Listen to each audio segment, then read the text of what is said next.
Hello বন্ধুগণ, কিরাম আছো তোমরা সকলে? আশা করি সকলে ভালো আছো। আজকে আমি তোমাকে দেখাবো কেমমেরে সুট্টুলে সুট্টুলে মাছ দিয়ে কাঁচা মাছের টক রান্তি হয়। বন্ধুগণ, মেলা মানসি মেলা কায়দায় টক রান্ধে। কেউ মাছ ভাজিয়েও নে, আবার কেউ কাঁচা মাছের টকও রান্ধে।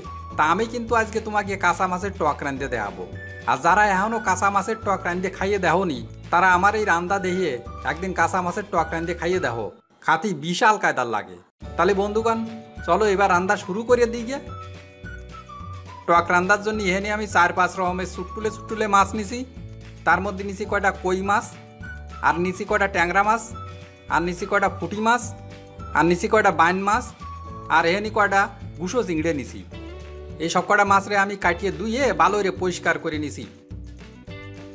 এইবার একটা কড়াইতে দিয়ে দিচ্ছি খানিকটা পরিমাণে জল। এবার জলটারে অল্প একটুনি উতরোয় নেব।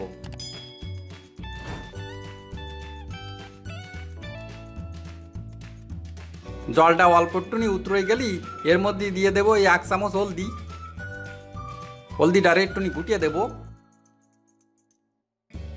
হলদিটারে একটুনি গুটিয়ে দিয়ে এরপরে আবার একটুনি জাল দিয়ে নেব। তারপরে জল যে সময় ভালো মতো উতরে উঠবে সেই সময় আমি কাঁচা মাছগুলোরে জলের মধ্যে ছাড়িয়ে দেব। মাছ কয়টারে একটু জলের সাথে গুটিয়ে দেব। এইবার একটা দিয়ে দিচ্ছি 1 চামচ নুন। তারপর একটা ঢাকনা দিয়ে ঢাকিয়ে দিয়ে তত্তরায়ে জাল দেব।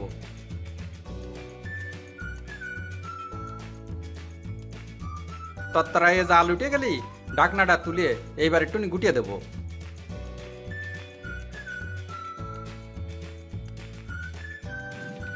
এবার দিয়ে দেবো খানিকটা পরিমাণে তেঁতুল।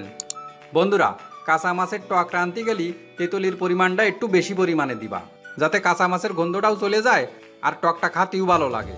আর তেঁতুল দেওয়ার পরে কিন্তু একটু ভালো মতো জাল দিয়ে নিতে হবে, আর নয়তো এই কাঁচা তেঁতুলেরও কিন্তু গন্ধ বেরোতে পারে। তাই কাঁচা তেঁতুল দেওয়ার পরে একটু ভালো মতো জাল দিয়ে নিতে হবে। এবার একটা ঢাকনা দিয়ে অল্প একটুনি জাল দিয়ে নেব। অল্প একটুনি পরে ঢাকনা তুলে এবার একটুনি গুটিয়ে দেব।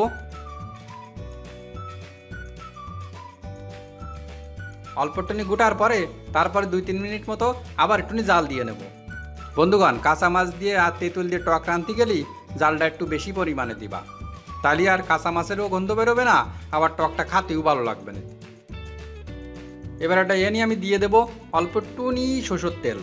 বন্ধুগণ, এইরকম সময় তোমরা যদি একটুনি সরষের তেল দিয়ে দাও তাহলে টক খাওয়ার সময় দেখবে যে কি সুন্দর একটা সৌরভ বেরোবে না, আর টকের কালারটাও সেরকম বাইরো কায়দার হবে না।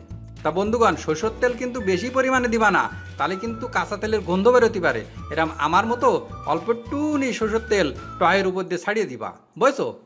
তেলটা দিয়ে তারপরে আবার একটুনি জাল দিয়ে নিতে হবে। এবারে অল্প একটুনি গুটাগুটি করে সম্বরা দেওয়ার জন্য টকটারে নামায় নেব।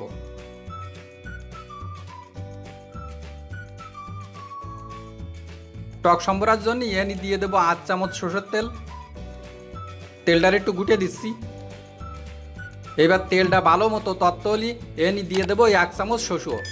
বন্ধুগণ, তেল কিন্তু ভালো মতো তত্ত্ব না হলে শসো দিবা না, কারণ শসো দেওয়ার সাথে কিন্তু চটপটায় ফুটতে হবে, আর শসো ভালো মতো না ফুটলে কিন্তু টকের কোনো স্বাদ হবে না। এবার একটা ঢাকনা দিয়ে ঢাকিয়ে দেবো। সব কয়টা শসো ভালো মতো ফুটিয়ে গেলি এবার একটা এর মধ্যে দিয়ে দেবো অল্প একটুনি নুন। এবার নুনটার একটু শসোর সাথে ভালো এরিয়া গুটিয়ে দেবো। একটুনি গুটিয়ে তাড়াতাড়ি টকটারে সম্বরা দিয়ে দিতে হবে। এবারে ভালো মতো গুটিয়ে দিতে হবে।